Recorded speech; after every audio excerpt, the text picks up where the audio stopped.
Que você está lendo? Temporada 2024, sexto episódio. Nesse vídeo, eu vou falar sobre um livro que eu vou fazer uma relação com uma situação muito inusitada. Aquela situação onde você está andando de carro na rua e passa por um acidente. Aí você fala, não vou ver, não vou ver, não vou ver, e quando percebe, você está vendo. Por quê que eu fiz essa relação? O livro ele tem mais de 60 milhões de cópias vendidas. Ele é o nono livro mais vendido de todos os tempos. Ele foi escrito originalmente em 1937.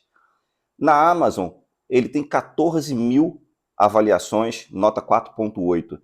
E tem 2.300 e poucos trechos que foram destacados mais de 1.300.000 vezes.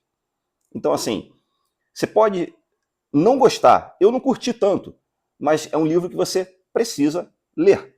O livro que eu estou falando é Quem Pensa Enriquece, de Napoleão Hill. O livro, o original, como eu falei, é de 1937, ele é bem antigo. Eu peguei a versão que se chama Quem Pensa Enriquece, O Legado, que tem até uns trechos comentados. É interessante, tá? Mas o original é simplesmente Quem Pensa Enriquece. O livro, ele se baseia num estudo que Napoleão Hill fez com base em entrevistas, tá? Com 500 entrevistas que ele fez com pessoas famosas, empresários, presidentes, ex-presidentes, pessoas bem-sucedidas. Como que surgiu isso? Ele foi contratado, tá? Ele tinha um emprego numa revista, que ele falava que ele não curtia até do salário, porém, a revista contratou ele para contar histórias de pessoas bem-sucedidas. E ele viu nesse trabalho a oportunidade de entrar em contato com essas pessoas, entender essas histórias e, de repente, assim, quem sabe, entender o que estava por trás para ele conseguir ser uma pessoa bem-sucedida. E ele começou a perceber que por trás de todas essas histórias bem-sucedidas tinha uma fórmula mágica. O livro até tem alguns passo a passos, assim, eu não sei se eu concordo muito, mas também não sei se estou sendo retardado, né, de ler esse livro e não enriquecer, ou de não acreditar. Tem até uns trechos que falam que esse livro ele foi responsável por criar muitos milionários. Então, assim, cada um entende da maneira que quiser. Mas nessas histórias que ele conta, ele percebeu que tinha uma fórmula mágica por trás. E tudo começava com o desejo. Ele viu que o desejo dessas pessoas, né, toda a história bem-sucedida delas, começava com o desejo de mudar de vida. E muito além disso, vinha com o desejo de mudar o mundo. E é legal que ele faz uma relação até de um livro que eu li no ano passado, eu fiz aqui a avaliação, é o livro do Clóvis de Barros, Sobre Nós Mesmos. Ele fala uma coisa parecida.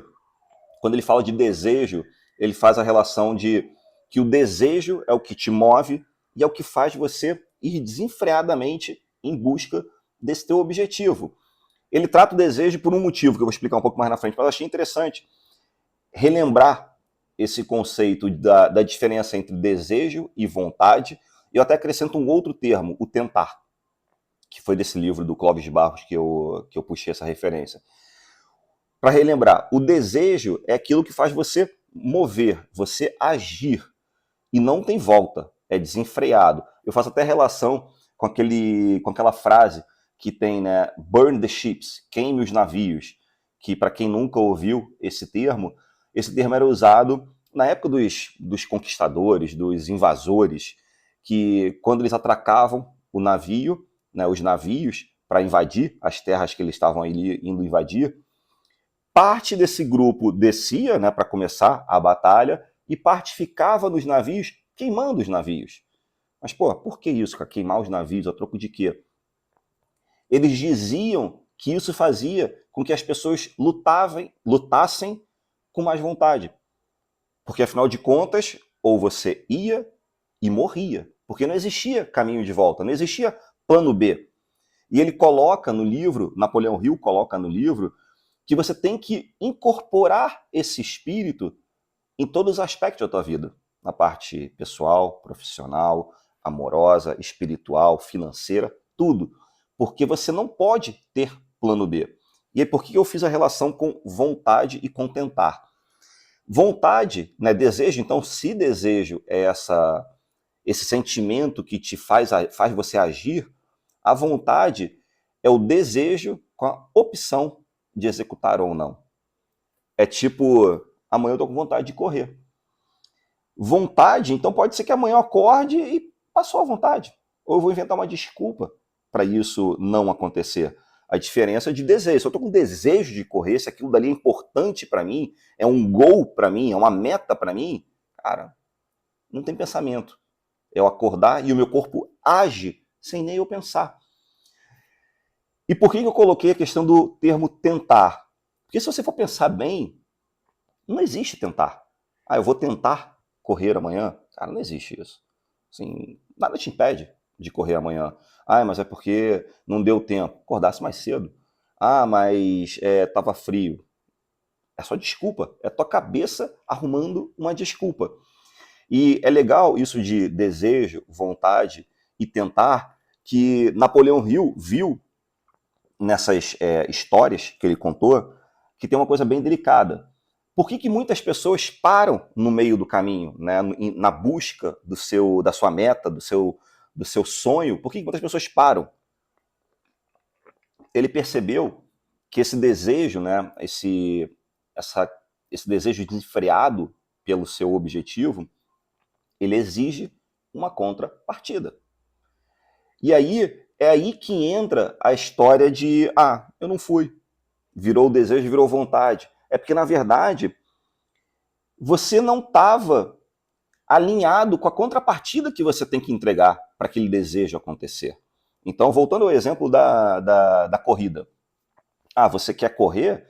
Qual é a contrapartida que você tem que dar? A contrapartida é você acordar mais cedo, é você dormir menos, é você passar frio, passar algum perrengue. Mas eu queria tanto ter um corpo diferente, um corpo melhor. Legal, faz dieta, se planeja, para de comer besteira. Essa é a contrapartida. Eu estou pegando, que eu estou colando aqui, pegando a minha colinha. Então, assim, essa é a contrapartida que você tem que ter em busca dos seus sonhos, tá? Porque se você não entregar de corpo e alma e estiver alinhado com as suas contrapartidas, você vai com certeza fazer o teu desejo virar vontade e vai ser opcional para você executar isso ou não. E aí, uma vez que você tem isso muito dentro de você, você começa a entender que você precisa mudar os seus hábitos. Com isso em mente, essa questão de contrapartida, o desejo, o livro começa a pegar forma. Começa a ficar mais claro no livro ali que o pensamento influencia demais em como você age. E esse pensamento é interessante que isso até tem um pouco assim uma relação com esses coach motivacionais, né? Que assim, ele diz que o pensamento é o responsável por você ter uma vida de riqueza ou de pobreza. 2 pontos aí que ele coloca, que é interessante destacar. Primeiro você não é um dos responsáveis por ter uma vida de riqueza ou de pobreza. Você é o único responsável por ter uma vida de riqueza ou de pobreza. E outro ponto interessante ele coloca aqui o riqueza e pobreza de uma forma bem mais ampla, não é a parte só financeira que trata no livro. Ele fala que você tem uma vida de riqueza, segundo as entrevistas, né, que ele fez. Riqueza e pobreza é uma pessoa rica de tudo, da parte financeira, rica de network, rica de sonhos, rica de ideias, rica de network e por aí vai. Já no contraponto, a pessoa pobre é pessoa pobre em tudo. Pobre financeiramente, pobre de sonhos, pobre de ideias, pobre de relacionamento, pobre de network e por aí vai. E se você o pensamento, né, que você tem é o único responsável para fazer você mudar, ele traz um termo que ele chama de autossugestão, que você precisa ficar martelando para si a pessoa que você quer ser, a pessoa que você almeja ser lá no futuro. Através dessa autossugestão diária, como um mantra, martelando dentro de você, você começa a mudar como você enxerga o mundo. E é interessante que ele traz isso de uma forma bem clara, até com base em estudos da psicologia, que traz, né, que isso eu até falei já em outros livros, que a gente tem dois cérebros dentro da gente. A gente tem um cérebro mais racional e um cérebro mais emotivo, né, mais emocional. E o que é isso? Ele trata no livro, ele chama de mente consciente e a mente inconsciente. É interessante esse ponto, que a mente consciente, né, ele traz como sendo a responsável por reagir aos nossos sentidos, né, os 5 sentidos, de visão, audição, olfato, paladar e tato. Tá? Então a nossa mente consciente, ela reage a esses sentidos, guarda na memória e acabou a participação dela. A participação dela acabou aí. E é interessante que ele traz aí uma relação com pessoas azaradas e pessoas sortudas. Ele diz, isso é até interessante, que ele traz ali a parte da física, na parte de matemática, ele diz que se você comparar pessoas iguais em situações iguais, né, nas CNTP, né, condições normais de temperatura e pressão, se você comparar duas pessoas iguais, cara, a probabilidade de acontecer alguma coisa é igual para todo mundo. Né? Se você jogar aqui uma moeda para cima, a probabilidade é igual. Não existe azar, né, e sorte. E ele traz alguns estudos que mostram que por que então existem pessoas sortudas e azaradas. Ele mostra que, na verdade, as pessoas sortudas, elas tendem a guardar na memória situações boas e tendem a descartar situações ruins. Já no outro lado, as pessoas que se acham azaradas, elas tendem a guardar para si, na memória, momentos ruins, situações ruins, e tendem a não lembrar das conquistas, dos momentos bons, das coisas boas que aconteceram. Então, se você só guarda coisas ruins, você se acha azarado. Por outro lado, se você só guarda coisas boas, você se acha sortudo. E por que ele traz isso? Ele fala que se você se acha sortudo, isso influencia na maneira como você se porta, como você reage às situações da tua vida. Porque se tudo acontece de bom com você, na tua cabeça, você é mais autoconfiante, você se acha mais empoderado e você reage de maneira diferente. Com isso, você tende a não desistir. A qualquer imprevisto que aconteça, você contorna, porque você tem poder dentro de você. Por outro lado, a pessoa que se acha azarada tem autoestima baixa, acha que tudo de ruim vai acontecer com ela, então qualquer probleminha, ela desiste. Então, essa questão de você fazer a autossugestão, você pode sim estar falando com a tua mente inconsciente, porque se a mente consciente guardou na memória e acabou ali, a mente inconsciente, ela não trabalha, não reage aos sentidos, ela sente, ela transforma aquilo dali em sentimento. E o que é legal, tem 2 trechos muito bacanas e 2 pontos muito interessantes sobre a mente inconsciente. Uma é, se ela trabalha com sentimento, juntando ao fato de a nossa mente inconsciente, ela não diferencia o que é real e o que é irreal, o que é ficção. É como se fosse o nosso sonho, né? O nosso sonho, você, nossa, foi tão realista, porque para o nosso cérebro é real. Não, o nosso cérebro emocional, nosso cérebro emotivo, nosso cérebro que não tem a razão ligada a ele não diferencia o que é real e irreal. Então, para ele, tudo é real. Cabe ao nosso cérebro racional trazer a razão para a brincadeira e falar, peraí, isso aí não é uma ameaça de verdade, isso é irreal, não precisa ter problema. Então, aí conecta toda a questão da autossugestão. Você ficar falando para a tua mente inconsciente quem você quer ser lá no futuro, quem você deseja ser, a pessoa que você quer se transformar. Se você martelar isso todo santo dia dentro de você, o teu cérebro começa a perceber, caramba, eu sou essa pessoa. Eu tenho esse poder todo. Então você começa a agir de forma diferente nas situações da tua vida. Com isso, ele começa a trazer também a questão de que esse conhecimento que você tem de você, ele começa a trazer também a questão de imaginação, que ele chama de imaginação sintetizada ou sintética, imaginação criativa. Todo esse teu conhecimento, essa tua autossugestão, você precisa colocar em prática. Porque isso é até interessante, né? Que ele fala que conhecimento sem prática não serve para nada. Eu aqui leio bastante, falo uma porção de besteira aqui dos livros, mas se você não colocar em prática os insights que você tirou, não serviu para nada. Tá só gastando memória no teu HD, né, pessoal, e não está colocando em prática. Então, assim, você tem que colocar em prática. E aí, ele trazendo essa questão da imaginação sintetizada, imaginação criativa, ele traz alguns exemplos das histórias que ele entrevistou, né, das pessoas que ele entrevistou.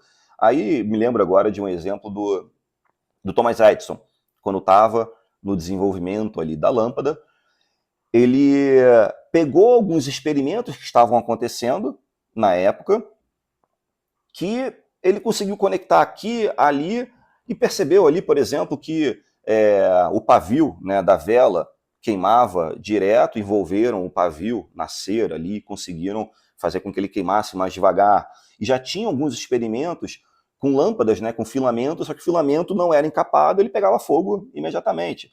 E ele transformou, conectou isso com aquilo, com a sua imaginação sintetizada, sintética, ele foi evoluindo, fazendo aqui, outro ali, mas foi a imaginação criativa dele que fez ele fazer alguma coisa disruptiva. E aí é legal que essa questão de imaginação, ele fez uma colocação interessante, que eu não tinha lido em nenhum outro lugar, que a imaginação, ela é como se fosse um músculo. E como qualquer músculo, você precisa exercitar. Você precisa fazer com que ele esteja a todo momento sendo assim, desafiado, exercitado, para que você consiga cada vez mais ter práticas e práticas evoluídas. E a questão da prática é bem bacana, que ele fala que assim, quando você vai colocar em prática, por que muitas pessoas deixam de colocar em prática? Porque a gente tem medo. E aí ele até traça alguns principais medos, né, que ele identificou nessas entrevistas ao longo da vida dele. Eu vou ler aqui assim, o medo mais forte que ele chama é o medo da pobreza. E no sentido amplo da vida, de você ter uma vida pobre de propósito. Pobre financeiramente, pobre de sonhos, pobre de tudo. Então as pessoas têm medo de ter uma vida em vão. Esse, segundo ele, é o principal medo. Depois, que é um medo porque assim, o medo da pobreza pode fazer você mover, você agir. Mas aí vem o segundo medo, que é o medo que faz, de repente, você parar, que é o medo da crítica. E assim, se for levar em consideração, ainda mais época de, né, era de redes sociais, gente, todo mundo vai criticar. Você acha que eu não recebo crítica aqui dos meus vídeos? A diferença é, você tem que estar se lixando para isso. Porque se você tiver medo da crítica, você não vai colocar nada em prática. E você precisa vencer isso. Aí depois, porque se você deixar a crítica te influenciar, vem o próximo medo, o medo da dúvida. Se você deixa a crítica entrar dentro de você, você fica em dúvida daquilo que você está colocando para fora. E aí faz de novo você travar. Depois vem o medo da perda do amor, que é um pouco até longo a explicação dele lá, que eu vou passar um pouco mais rápido aqui. Depois vem o medo da doença e da velhice. Eu acho que todo mundo compartilha desse medo, 44 anos, né? Porra, tô pensando já pra caramba lá na frente. Depois vem o medo da morte. E aí quando ele chega na morte, é interessante que começa a dar uma boa viajada e aprofundada. Por quê? Ele fala que a física já mostrou que tudo aqui é composto, né, de espaço, tempo, matéria e energia. Só existe isso no universo. E a física também já comprovou que matéria e energia não se cria e não se destrói. Simplesmente se transforma. Então, se a gente é matéria e energia, quando a gente morrer, a gente está por aí. A gente vai se transformar em alguma coisa. Então, assim, cada um com a sua crença. Mas tem esse ponto. Porém, por outro lado, se não existir esse ponto e simplesmente for um sono eterno, caramba, no sono não tem dor. Então, assim, tá tudo bem, né? Não vamos ter medo disso aí, não. Vamos trabalhar o aqui e o agora para que isso chegue cada vez mais tarde e a gente tenha realmente uma vida de riqueza, como ele fala, né? Então, assim, isso faz todo sentido quando você conecta a questão de não deixe os medos atrapalharem o teu sonho, fazer com que você interrompa o seu desejo e faça assim você se mover. Faça você se mover, porque assim, se isso fizer com que você mude dentro de você, tudo muda. Porque tem até uma frase legal, né, que não do livro, mas uma frase de outros lugares, que diz que se você mudar, nada mudou, porém tudo mudou. Porque se o mundo é, na verdade, um apanhado de percepções, se você mudou, o mundo inteiro mudou para você. Então, assim, era isso que eu tinha para falar desse livro. Eu acho que tem alguns insights bem bacanas que dá para tirar do livro. Como eu falei, você pode não curtir, mas 60 milhões de cópias vendidas, 1.300.000 destaques, né? Então, assim, vale a pena você ler e tirar suas próprias conclusões.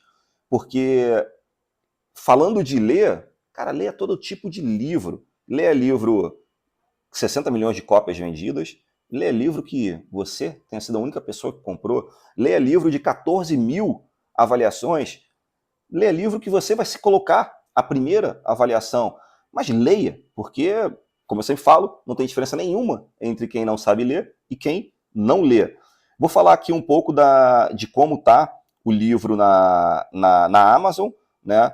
Ele, como eu falei, ele é o 9º livro mais vendido da história, e ele na Amazon, ele custa, o original, custa R$33 na capa comum, esse que eu comprei, que é O Legado, custa 26, o original ele custa 33 e no Kindle 31, e a versão que é O Legado, ele custa, como eu falei, R$26, e no Kindle ele custa R$25,55.